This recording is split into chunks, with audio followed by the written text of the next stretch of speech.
Chris Sewall here, baseball card collector, investor, dealer in that order. Welcome to the good stuff, High Rollers Vintage Edition, and it's Vintage Edition because this week we're looking at the latest Robert Edwards auctions, and man, they have some ridiculous vintage, particularly pre-war, but we'll get to that in just a bit. Some really nice looking stuff.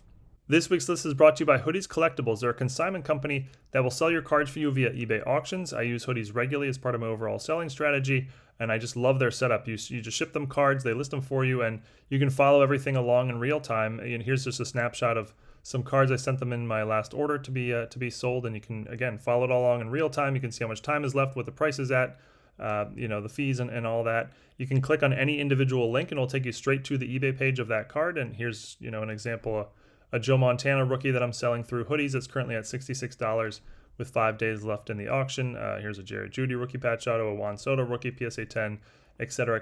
And again, you can follow it all along in real time. Just a really nice platform and a really nice setup. If you want to consider giving them a try, I highly recommend it. I've included links to their webpage and their phone number in the description below. But all right, let's get to the list. Before we check out the top 10, we'll run through some honorable mentions, and we will start with post-war baseball. And again, by post-war, I mean post the Civil War. 1887 N175 Gypsy Queen King Kelly. It's graded an SGC VG3. It's an older SGC label when they used a 1 to 100 scale, so it's graded a 40, as you can see there. Looks like a really nice copy, and this is the highest graded copy by SGC. $26,400. All the prices you see here include the buyer's premium, so the hammer price was technically a little less than that, but that's what the buyer is paying out of pocket to own the card. 1888 and 173 Old Judge Cabinet Harry Wright, graded an SGC EX5, again older label, given a 60 on the old scale. This one went for $20,400. 1894 N142 Duke Cabinet Ed Delahunty, he's a Hall of Famer. SGC, graded an SGC Good 2, again, older label, getting a score of 30. I've never seen this card before, but it goes for $45,600. I'm guessing it is quite rare, or I know it's quite rare. Like I said, I've never seen it before. 1921 W521 cut card of Babe Ruth. It's graded a PSA VG3 hand cut, and it goes for $28,800.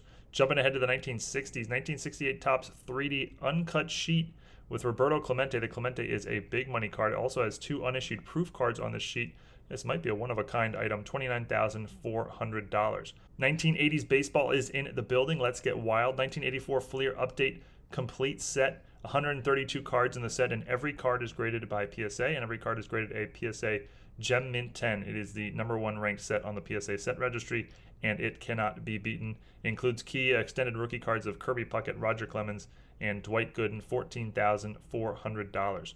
1933 R338 Sport Kings Red Grange. It's graded a scorching PSA Near Mint 8 from our Blazer division. Absolutely beautiful old card there, $42,000.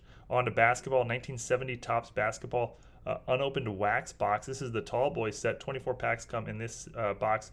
It's sealed and certified by Baseball Card Exchange. The key rookie is Pete Maravich, but a lot of big money sort of early year cards of Wilt Chamberlain, Kareem Abdul-Jabbar, and others. $96,000 for the unopened box. From a galaxy far away, 1977 Topps Star Wars Near set. This is 262 of the 330 cards, and every card included is graded either a PSA Gem Mint 10 or a Mint 9. The Near set here goes for $63,000. Pulled from that set and sold separately is the key card, card number 1, Luke Skywalker, graded PSA Gem Mint 10, and the Skywalker here also goes for $63,000, same price as the Near set we just saw. The force is strong with this one. And I'll finish on a couple really interesting baseball memorabilia items. A 1903 Boston versus Pittsburgh World Series Game 1 ticket. There's only one of only 2 known examples on planet Earth. Over $250,000, $270,000 for the World Series game ticket that is now 120 years old. A signed baseball from the 1903 World Series. It's signed by Cy Young and Fred Clark. Those are both Hall of Famers, though Cy Young a little more of a household name. $17,400. The ball is authenticated by both PSA DNA and JSA.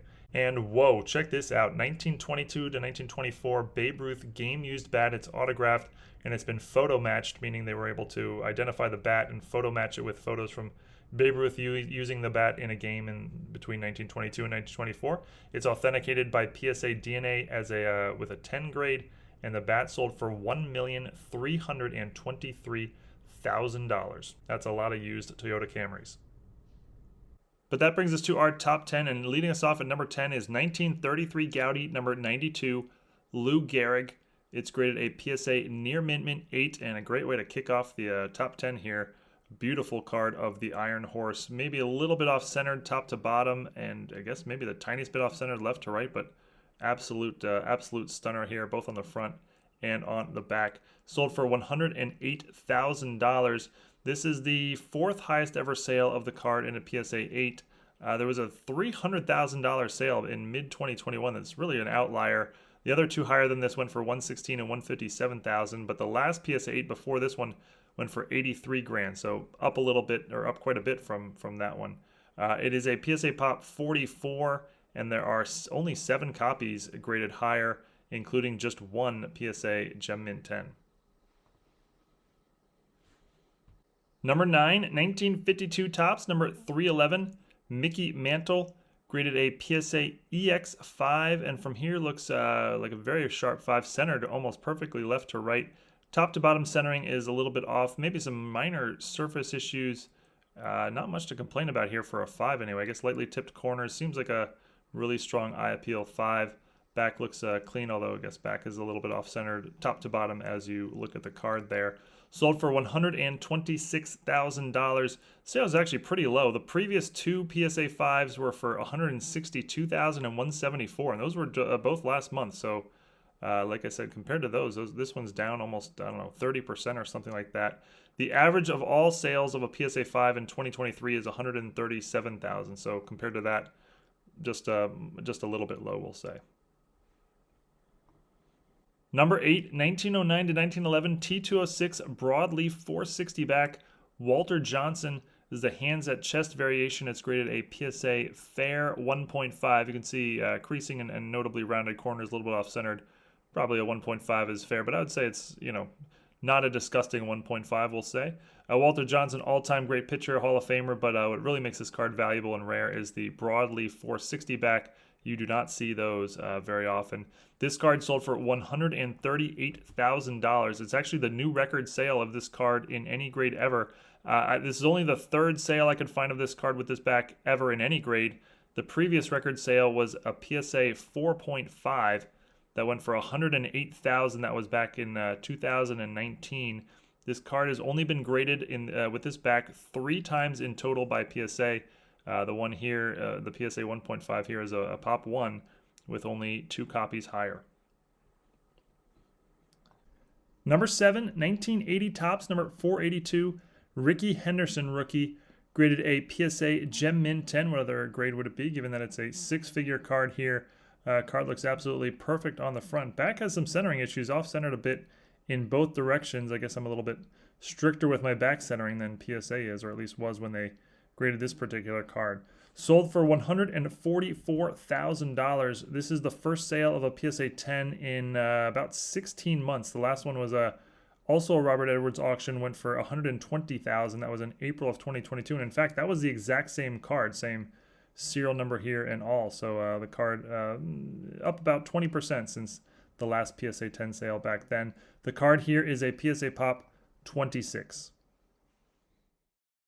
Number 6, 1952 Topps, number 261, Willie Mays, graded a scorching SGC near mint 8. If you lost your razor, you could probably shave with this thing. Absolutely a beautiful card, centered, I guess, perfectly. Maybe the tiniest bit off-centered in either direction. Not even sure if that's just something I'm seeing, but everything else looks beautiful, front and on the back. A little bit of off-centering on the back, but nothing major. What an incredible card from the all-important 1952 set of the Say Hey Kid. Sold for $144,000. This is the all-time record sale of this card in any SGC holder, although there have been higher sales of the card in PSA holders. It is an SGC Pop 5, and there is 1 copy graded higher by SGC. That is a 9, which has never been put up for sale. Number 5, 1909 to 1911 T206 Sweet Capralback, Eddie Plank. This is one of the big 4 rare cards. It's graded PSA good plus 2.5. You can see a little crease in the upper left corner. Rounded corners, but yeah, 2.5 seems reasonable. Centered pretty well and a decent surface. Back looks like no real issues going on there. Sold for $168,000. This is the only the second ever sale of a PSA 2.5. The first was about 5 years ago and went for $82,000. So not much of a useful comp there. More recently, a PSA 3. When I say more recently, about 2 years ago, a PSA 3 sold for $163,000. So yeah, roughly on pace with the PSA 3 selling 2 years ago. The card in this grade with this back is a PSA Pop 5, and there are exactly 19 copies graded higher. For anyone wondering, the all-time record sale of this card in any grade is a PSA 7, which went for $690,000. That was in 2018. Number 4, 1948 Leaf number 79, Jackie Robinson rookie from our I'm Jealous division. It's graded a PSA near mint 8, another absolute scorcher. Little off center left to right, I guess, would be the only thing of note to mention on the front, and nothing really to mention there on the back. Sold for $324,000. The sale, well, I guess you could call it kind of low. It's the first sale of a PSA 8 in about a year and a half. The last one was in February of 2022. That went for $468,000. So only about 2/3 the price of that one or so. There's actually been a PSA 8 sale since this one, and a Heritage auction a week later went for $372. So definitely the $324 sale here I would call on the low side. The card is a PSA Pop 40, and there are 7 copies graded higher. All 7 higher are 9s. No 10s exist. Number 3, 1955 Topps, number 123, Sandy Koufax rookie, graded an impossible PSA Mint 9. Top bottom centering as you look at the card here might be a little bit off, 40-60 at worst, and like that Jackie Robinson we just saw, that's basically the only thing I can point to as an issue at all. The back looks basically perfect and centered in all directions. Sold for $360,000. This is the second sale of a PSA 9 in 2023. The first one went for $384,000. That was in April. The average of the last 5 PSA 9 sales, which dates back about 2 years, is $380,000. So nothing really crazy going on here. I guess you could call this slightly on the low side, but certainly not by much. It is a PSA Pop 25, and there in fact exist 3 copies higher in PSA Gem Mint 10 grade. Number 2, 1951 Bowman, number 253, Mickey Mantle rookie, graded a PSA near mint 8. Just a run here of high grade vintage baseball cards. 8, I mean, it's off-centered top to bottom as you look at the card, and like the last 2 cards, that's basically the only thing I can really point to is it being off-center a little bit in one direction. The back looks pretty strong all across the board. Sold for $372,000. This sale seems to be a little bit on the low side, although that comes with an asterisk. The 4 sales before this one, all PSA 8s, were all in the 400s, and actually were generally in sort of the high 400s, ranging from 438 up to 480. So compared to those 4, this sale seems quite low, but there has been a PSA 8 sale since this one in a Heritage auction for just $300,000. So compared to that one, this price seems kind of high. Either way you look at it, this card apparently seems to be dropping in value a bit for whatever reason. It is a PSA Pop 53, and there are 10 copies graded higher, including 1 PSA Gem Mint 10, which has never been put up for sale. And number 1, we saw the Eddie Plank T206 earlier. That's one of the big 4 cards from that set. And here at number 1, we get another one of the big 4 cards from the T206 set. 1909 to 1911 T206 Piedmont Cigarettes, Joe Doyle. It's hands above head, the New York National variation. The New York Nationals is what makes this card particularly rare. It's graded an SGC VG plus 3.5, and from here looks to be a really nice 3.5. Centered really, really well, and I don't see much to complain about on the front nor on the back, at least for a 3.5. Get ready for the price that this sold for, as it goes for $1,323,000. This is Doyle's first ever appearance on a high rollers list.